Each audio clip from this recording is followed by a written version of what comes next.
In this episode, I'll give you some tips on how to overcome procrastination on your projects. You're here because you want more engagement, more delight, more fun, more learning. You're hungry for change and willing to take action. If you're not prepared to be wrong, you'll never come up with anything original. Welcome to the E-Learning Scenario Design Podcast with Anna Sabramowitz. I'm going to show you how great I am. Let's take learning to the next level. Well, hello, my friend. How are you today? I hope you are having a fabulous day. This is Anna Sabramowitz, of course. And if your day is not fabulous already, guess what? This is going to make it a whole lot better because I'm going to give you a really awesome strategy on how to overcome procrastination. So, and when I talk about procrastination, I'm talking about procrastination on sharing your project or making sure your project is perfect before you release it. Now, okay, first of all, let me just kind of contextualize why I'm talking about this stuff and also what I do to help people, right? So I help passionate L&D professionals, basically who want to put out engaging e-learning, but they're just too overwhelmed to know where to start. And one of the things that happens is we get overwhelmed because we think that everything that we release has to be perfect.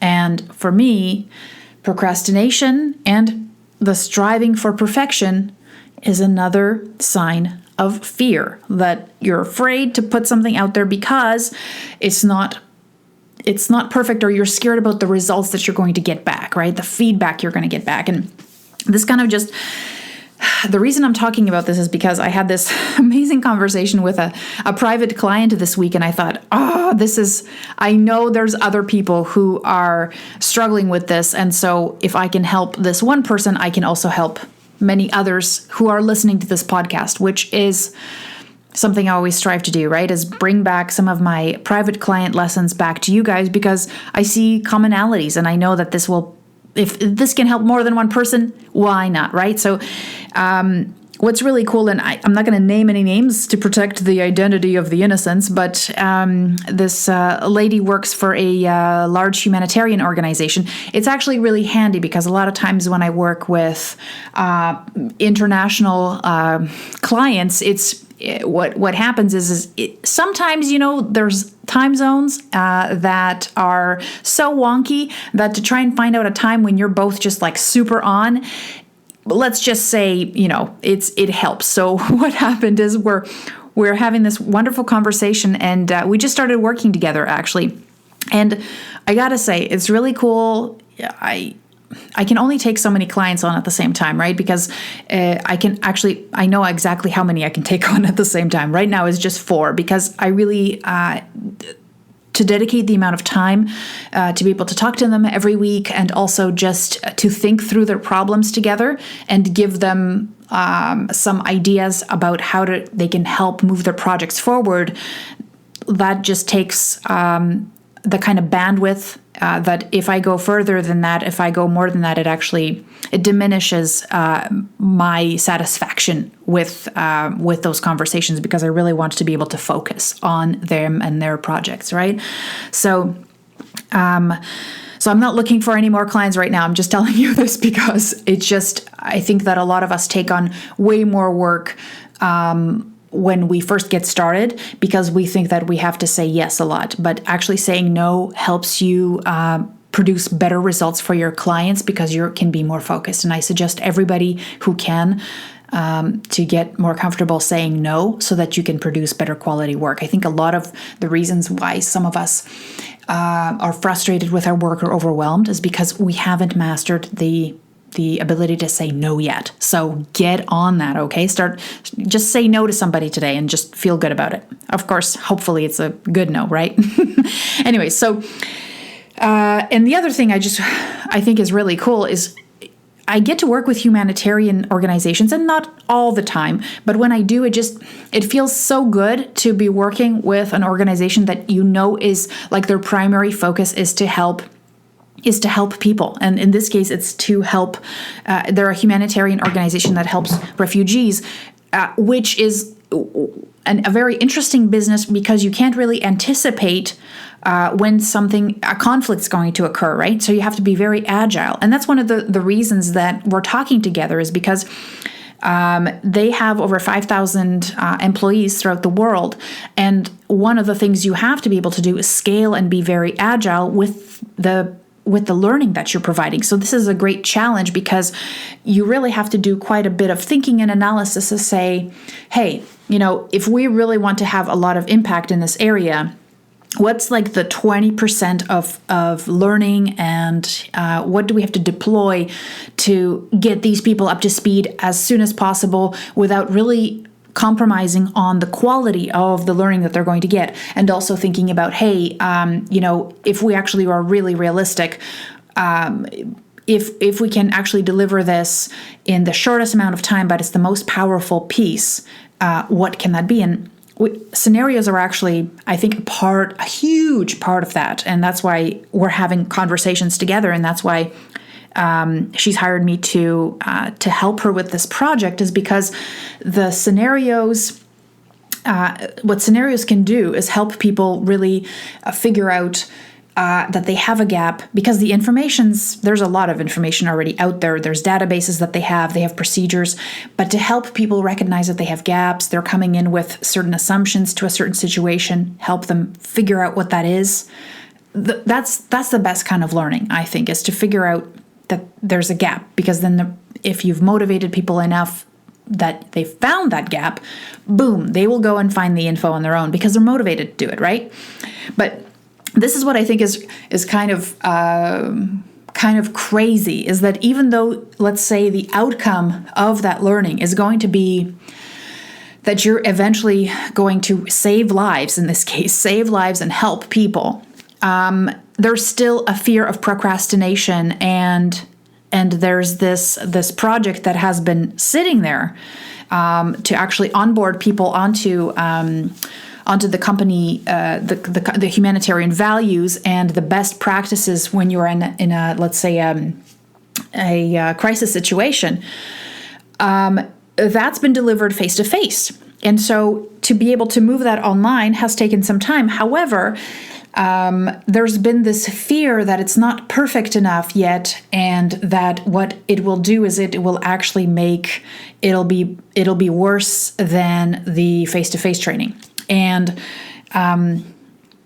this is what I wanted to kind of share with you today, because this is where somebody like me can add a whole ton of value, because I'm not in it. I'm looking at, as a person who's almost like this trusted advisor, but coming in from the outside, what I can do is I can look at the big picture, because I'm not in the woods. I see the big picture of the woods, and I can say, hey, you know what? If we get this out to 300 people next week, that's infinitely better than them getting nothing, or them getting something in 3 months that's live or that's perfect, right? But one of the things that happens, especially when you invest in projects or when you're the one working on a project, is that the more time you spend on that project, the more it becomes this, like almost like a representation of you, or it becomes your baby, and you get very sensitive to that feedback. And you're afraid that after you've invested all this time, oh my goodness, maybe what's happening now is that if I've invested all this time, I've done all this work, and somebody's going to look at it who's like an expert or whatever, and they're not going to like it, and it's just going to tell me that I've wasted all this time, or that I'm going to look like a fool because I've built this thing and it's so huge. And I totally can empathize with her, because one of the things that I remember when I had this project, and I was tasked to kind of redesign something that was actually already in an online form. I don't know. Sometimes you say yes to things, and then you're like, why did I say yes to that again? Right. So this is the reinforcing that you got to say no when something is not aligned with you producing the best quality work, right? Where it interferes. So I was given this project, and what happened is I really wanted to do like the best job ever and to wow my boss. I know that sounds kind of ridiculous, but in the moment, I wanted to prove myself. So I had basically, I learned the software from scratch, and I created my own graphics. I sourced my own pictures, which sometimes takes forever, and this really did. I made things, I basically built my own module from scratch. I even narrated it. And I got to tell you, I spent probably 2 weeks of evening times on my own time. Stayed late after work. I recorded things at home, and I worked on the sequences at home over my weekends. And then I packaged it up and I launched it to my boss. And really, it was like, because I had invested so much time in it, whatever he said in that moment almost didn't even matter, because it wasn't as like basically when you're putting those things together, and this obviously I'm no longer there. I've come to reality, but when I was in that moment, I really felt like he needed to open it up and be just completely floored and amazed at what was coming out of that computer, because that's how much of my heart and soul I had poured into it. And so when he said, the first thing he said, I mean, I loved his feedback because it was so honest, but I was so far down the line. He said, that sounds not too good, is it? What's that buzzing? And I was like, that's what you saw. That's it. Anyways, a little bit crushed, right? But here's the problem with that. What happens is you build up, you invest so much time in it that you can't necessarily be rational or you're very sensitive to what kind of feedback you get. So there's a way to actually overcome that, because what happens is if you let enough of those kinds of experiences pile up, then what happens is they stop you from getting feedback when you need it. And the one thing I want to also share with you is that if you're in a situation right now where you've got a project where you've gone a little bit too far down the rabbit hole and you are afraid to launch that whole thing, you're like, oh my God, I don't want to talk to any subject matter experts. It's kind of gone too far almost, and you almost are never going to launch it. By the way, tons of people never do. Do not let all that time don't let that time go to waste, okay? So what I want you to do is think about a single question or a single little piece that can be sent out, and you only need to send it out to 5 people max. That's all you need. You don't need any more. Just 5 people who can give you feedback on that one piece. And that's one of the things I advise my client. I said, listen, you don't need to share the entire onboarding program that's been in the works and been handed off and reiterated on by like 5 people for the past 2 years. Take a single topic and send it out to 5 people and have them give you feedback. Now, this is what happens when you have to start getting comfortable with overcoming that fear. And sometimes that's basically my job, is giving you permission to go out and just seek that feedback, because you don't have the confidence to do it on your own. Like, unfortunately, sometimes and it's actually not unfortunate. I actually feel good being like the person who gives you that little bit of a push and says, hey, go for it. I give you permission. Just send it out. I'll help you pick the piece. Usually when we pick that piece to send out, it's going to be that 80-20, like what's the 20% that's probably going to be the most important out of here? Let's just get feedback on that. And the reason I also do that is because, and I also focus on questions and usually scenario questions, is because after all the work and the thinking I've been doing with scenarios, is that really there are only 4 types of scenario structures. And believe it or not, the best one, and the first one that I always recommend, is starting with a single scenario question. And that single scenario question can actually serve as a way for people to figure out that there's a gap in their knowledge because they thought a situation would turn out the wrong way, or that they get introduced to a topic they never really thought about before in the context of a situation. And you can actually make a single scenario question go so far. And also what happens is, because it's such a small unit of work, the more you get things out there and the more you get comfortable with even when the feedback is not so great, because you're putting out little pieces, it kind of reduces the kind of the overwhelm of all of a sudden putting the whole thing out there. And also when you think about it, it also reduces the overwhelm for the person giving you feedback, because they're going to give you feedback on something so small, they can really just focus on that and give you meaningful feedback. So that's what I suggest. And, really when you think about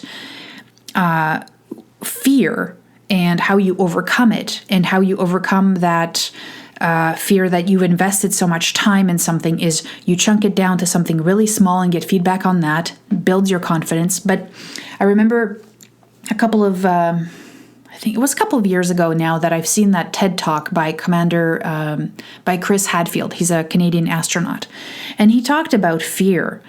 And I love his story and the analogy that he said. And it's like, how do you get over fear? How do you get over building that up in your mind as something huge? And he said, it's like when you want to overcome the fear of spider webs. And so what happens is you basically go through a spider web once, and then you go through a spider web again. And you basically create opportunities to test yourself. And that's why they say you have to do something that you're afraid of every single day, because what happens then is you eventually build up this kind of it now becomes commonplace. So then the next time, maybe the sixth time you send out something or you walk through a spider web, it's just lost its novelty. Like it's never as bad as you imagine it, right? So all of a sudden, you sending out a single question to get feedback from 5 people is not as terrifying, because you're like, yeah, I got 10 more questions. It's okay.